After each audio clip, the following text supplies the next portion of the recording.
masyarakat melihat jeli apa enggak melihat ini.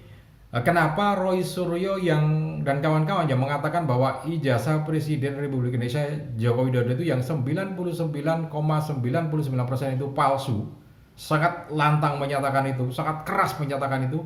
Sekarang tiba-tiba berbalik arah mencari jalan damai, termasuk diantaranya mengirim surat ke Irwasum, Mabes Polri, kemudian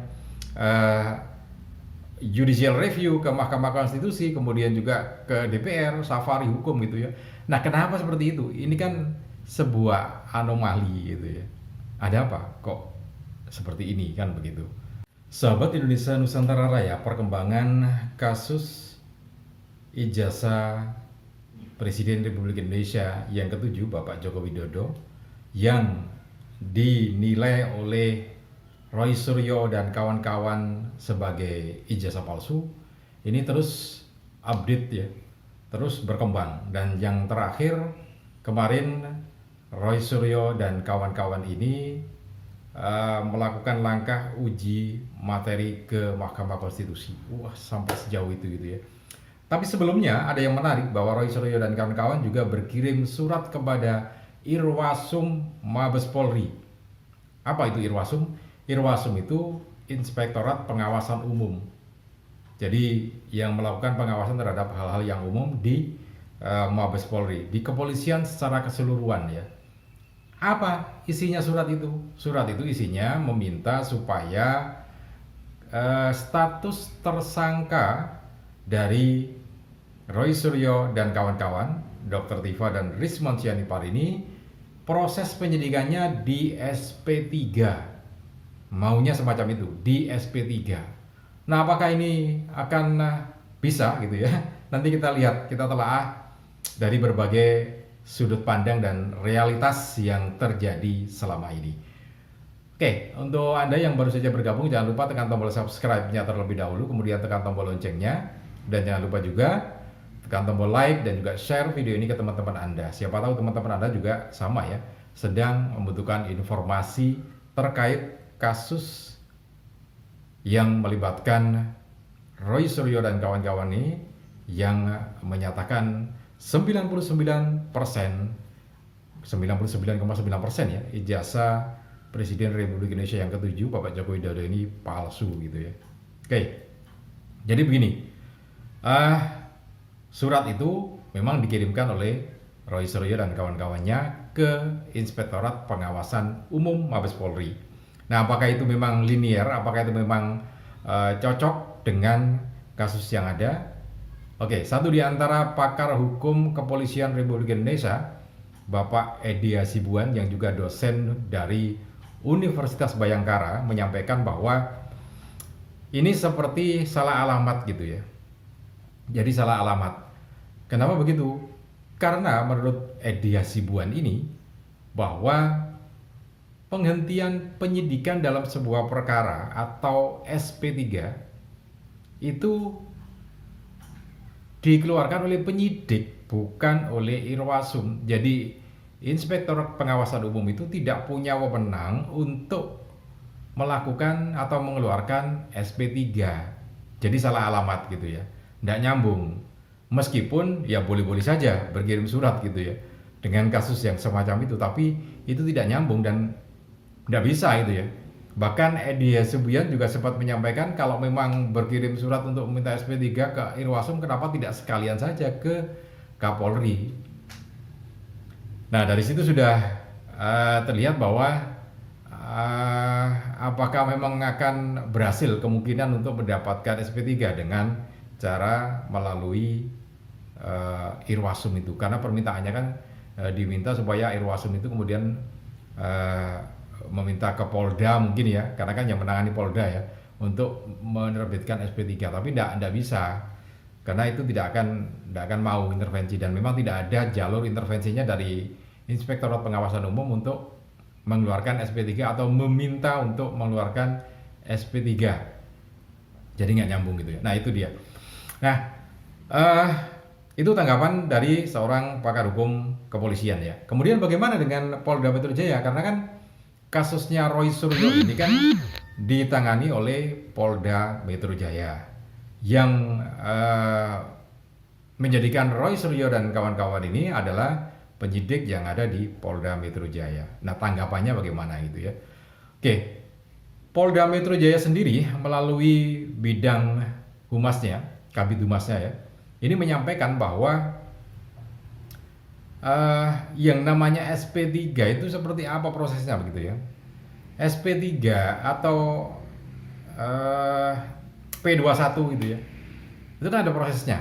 Jadi P21 itu kalau semua pemberkasan selesai, kemudian dilimpahkan ke kejaksaan, kemudian kejaksaan ngomong ya sudah lengkap dibawa ke pengadilan, itu P21. Kemudian SP3, surat penghentian perkara gitu ya. Nah, itu dikeluarkan oleh penyidik. Nah, proses SP3 melalui restoratif justice itu sendiri tentu saja tidak tiba-tiba kemudian dikeluarkan oleh penyidik. Tapi itu kan ada kedua belah pihak. Jadi kedua belah pihak itu tentu saja harus bertemu, kemudian sepakat untuk proses ini kemudian dilakukan dengan cara damai atau restoratif justice. Jadi itu melibatkan kedua belah pihak, tidak bisa hanya satu pihak. Kasus yang bisa dijadikan acuan sebetulnya sangat mudah, karena kan ada Bang Egy Sujana, kemudian ada Hari Lubis, yang itu melalui SP3 dan itu kelihatan betul prosesnya. Jadi Bang Egy Sujana dengan Pak Damai Hari Lubis itu kan datang ke Solo, artinya kan ini orang yang kemarin mempermasalahkan ijazah Bapak Presiden Republik Indonesia yang ke-7 Pak Joko Widodo ini. Kemudian Pak Joko Widodo sendiri di Solo di kediamannya. Nah, mereka bertemu. Jadi Bang Egy Sujana kemudian bertemu juga. Nah, ini juga menjawab kenapa di situ ada kepolisian waktu itu ya. Ya karena memang itu ada kaitannya dengan proses yang ditangani oleh penyidik yang ada di Polda Metro Jaya. Benarkah memang mereka itu melakukan kesepakatan? Benarkah dari kedua belah pihak ini memang ada kesepakatan? Sehingga di situ ada dari penyidiknya juga, dari kepolisian, dari Polda Metro Jaya kan begitu. Kemudian akhirnya diproses dan keluarlah SP3. Nah, prosesnya semacam itu sebetulnya. Jadi kalau kemudian berkirim surat ke Irwasum ya tidak bisa kan gitu ya. Oke, itu beberapa hal yang terkait dengan SP3 yang diharapkan oleh Roy Suryo, Dr. Tifa, dan Rismond Sianipar. Meskipun ini agak ambigu. Kenapa ambigu? Kenapa terus-menerus meminta jalan keluar lain ya? Padahal Roy Suryo dan kawan-kawan ini keras sekali menyatakan ijazah Bapak Presiden Republik Indonesia yang ke-7 Pak Joko Widodo itu 99,99% palsu, tinggal 0,001 kan gitu. 0,001. Nah, kalau memang seyakin itu gitu ya, kalau memang seyakin itu, kenapa kemudian mereka melakukan restoratif justice atau meminta jalan keluar lain gitu ya? Coba kita lihat. Berkunjung ke DPR ya, kemudian mengirim surat ke Irwasum ya, kemudian mengajukan uji materi atau judicial review itu juga iya. Nah kan jadi sebuah tanda tanya kan gitu ya. Ini yang menarik. Jadi entah ini masyarakat melihat apa enggak gitu ya. Masyarakat melihat jeli apa enggak melihat ini.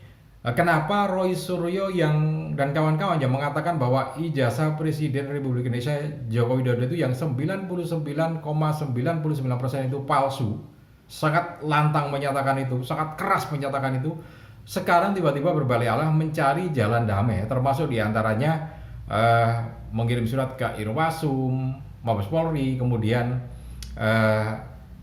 judicial review ke Mahkamah Konstitusi, kemudian juga ke DPR, safari hukum gitu ya. Nah, kenapa seperti itu? Ini kan sebuah anomali gitu ya. Ada apa kok seperti ini kan begitu. Nah,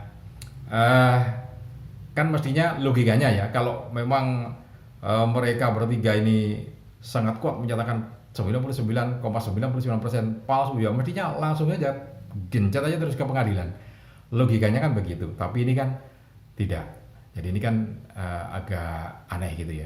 di satu sisi sangat keras, sangat lantang menyatakan ini palsu, tetapi di sisi lain mencari jalan untuk keluar dari permasalahan hukum yang ada ini.